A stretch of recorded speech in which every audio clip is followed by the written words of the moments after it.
la Team Lactée et bienvenue dans cette vidéo où nous allons parler d'un truc qui pue. Si, un petit peu quand même. On va revenir sur un truc qui pue, mais qui parfois pue pas, puis qui fait un petit peu mal au ventre comme ça, qui tortille le bidou, on n'est pas bien comme ça, voilà, jusqu'à ce que ça finisse par sortir. Bien sûr, je veux parler, eh bien, des gaz des bébés allaités.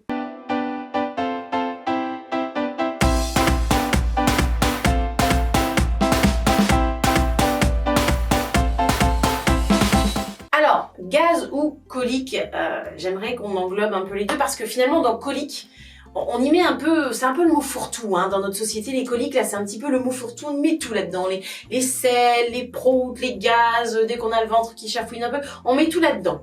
Bon, alors je voudrais revenir déjà sur un truc, c'est que le mot colique en lui-même, eh bien c'est un mot qui a été clairement inventé dans nos sociétés modernes, surmédicalisées et capitaliste de surconsommation, n'est-ce pas?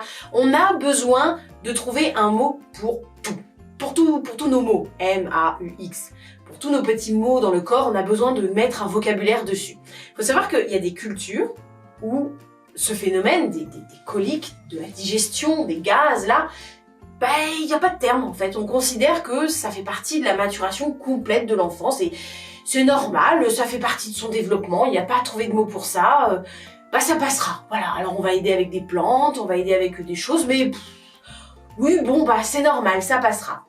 Et, somme toute, personnellement, je trouve qu'ils n'ont pas tort, puisque rappelons-nous que nous mettons au monde des bébés qui sont immatures. Et oui, nous avons des gestations de 9 mois. Or, un mammifère humain, pour mettre au monde un bébé humain, nous, les femelles, nous devrions avoir des gestations de 18 mois. Sauf qu'à un moment donné, les gars, 18 mois, on va avoir un souci. Si, je vous annonce que si on fait des gestations de 18 mois, on va avoir un problème. C'est-à-dire que le cerveau du bébé, la boîte crânienne de l'enfant sera tellement grosse, et les os surtout, tout ça là-dessous, là, ce sera solidifié entre eux, que finalement, il va y avoir un problème de passage, vous voyez, on va... Alors déjà que de temps en temps ça coince, mais alors là, non, ça passe plus. Hein. C'est comme essayer de faire passer, je ne sais pas, un Malteser dans le trou d'un entonnoir. Non, ça a beau être un peu élastique chez nous quand même, hein, bien plus qu'un entonnoir en plastique.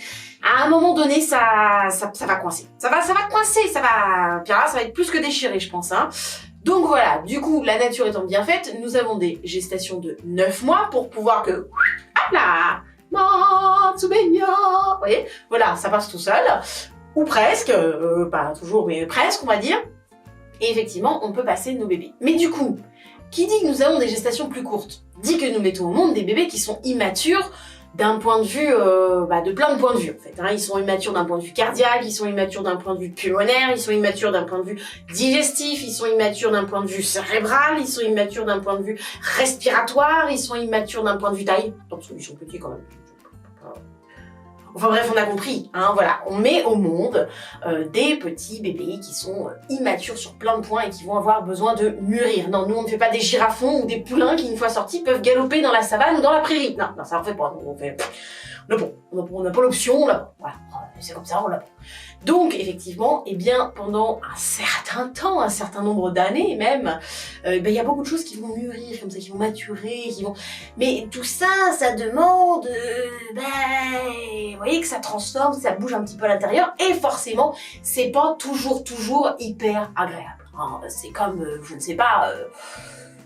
Moi, personnellement, il n'y a pas grand-chose qui me dérange, mais ceux qui sont dérangés par les oignons, les champignons, les courgettes, trop de gras, faites-vous un bon plat de ce qui vous dérange, puis vous allez voir comment vous allez être brassé à l'intérieur. Hein. Vous n'allez pas forcément avoir mal, mais ça va bien brasser à l'intérieur. Là, c'est pareil. Et du coup, on obtient des bébés qui, forcément, pleurent. Oui, pleurent. Je veux dire, à un moment donné, oui. Mais alors, est-ce qu'ils pleurent de douleur? Pas nécessairement, hein. Du coup, il faut bien se rappeler que les pleurs du bébé sont la seule façon qu'il a à l'heure actuelle, puisqu'il est immature niveau langage, hein. Du coup ça va de pair, et ben c'est le seul moyen qu'il a pour s'exprimer. Alors, oui, effectivement, ça peut être douloureux pour lui, mais dans la majorité des cas, pas toujours, bien sûr, je mets des bémols, en fait, ce qu'exprime le bébé, c'est un dérangement. Sauf que lui, il n'a pas d'autre moyen que de pleurer, en fait, pour nous le dire. Mais ce qui va le déranger, là, si on faisait une petite traduction.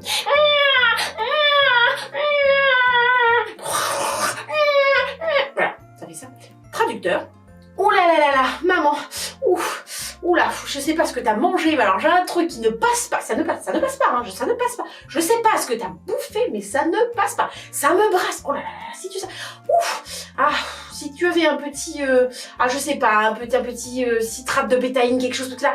Ouh, ça me brasse, maman, ça me brasse, ça ne passe pas. Puis alors c'est bizarre comme sensation. Je veux dire, moi, je sors de ma piscine perso, maman. Ça fait 9 mois que je suis là, 9 mois que je suis dans ton ventre. Je veux dire, j'étais tranquille, pas de pesanteur, pas de froid, pas de lumière, pas de sensation. De toute façon, je digérais pas, j'en sais rien, je peux pas te dire, je sentais rien. Et là, d'un seul coup, là, ouf.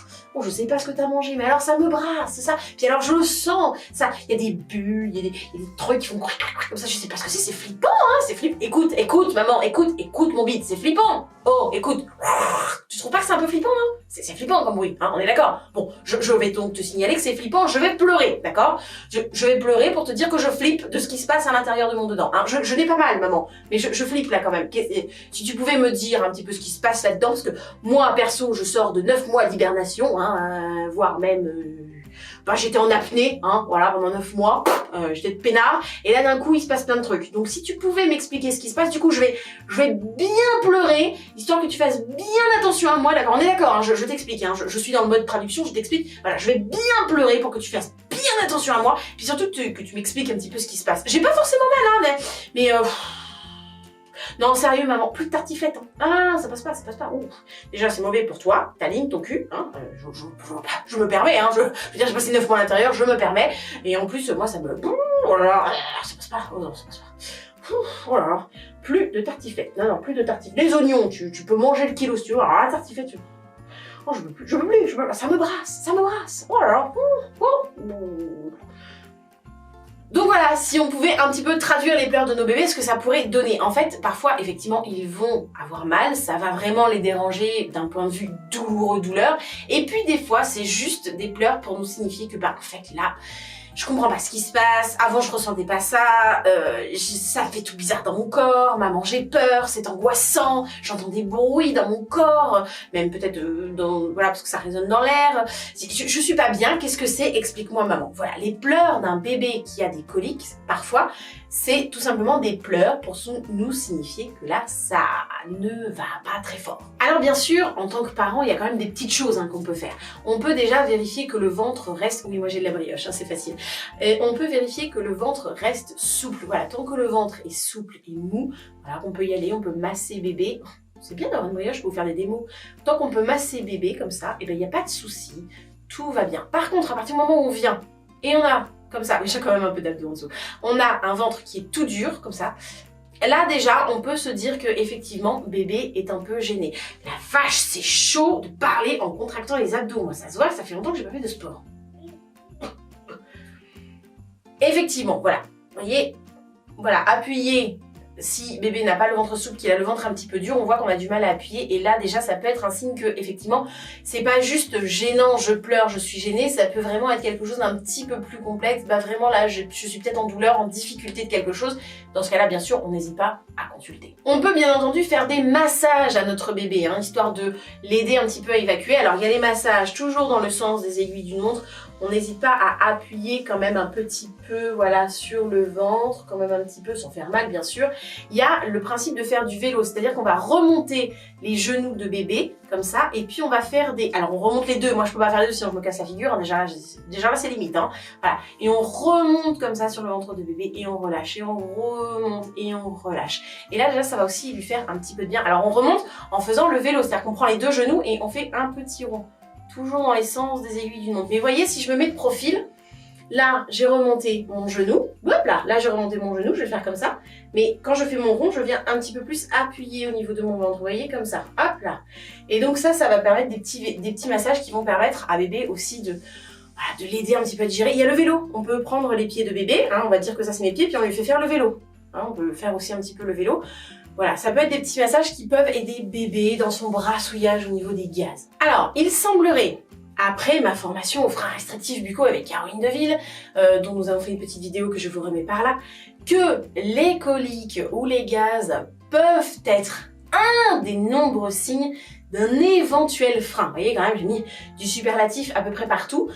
Effectivement, les coliques peuvent être éventuellement un signe de frein, mais attention, on ne s'emballe pas, c'est pas parce que bébé a des coliques, puisque je le rappelle, ça fait partie aussi d'une maturation normale de nos bébés.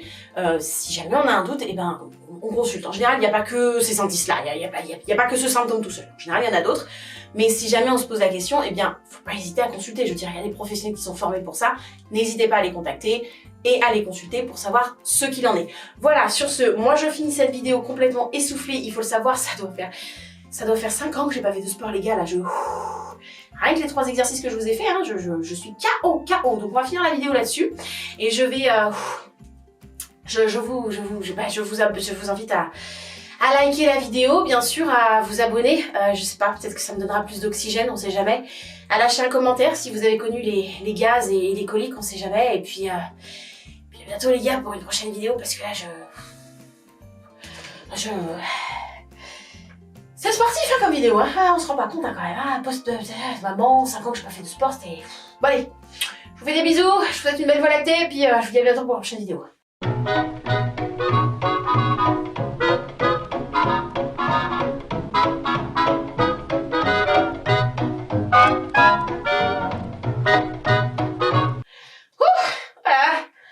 Pour faire de sport dans tes vidéos, Mayal, quelle idée, franchement.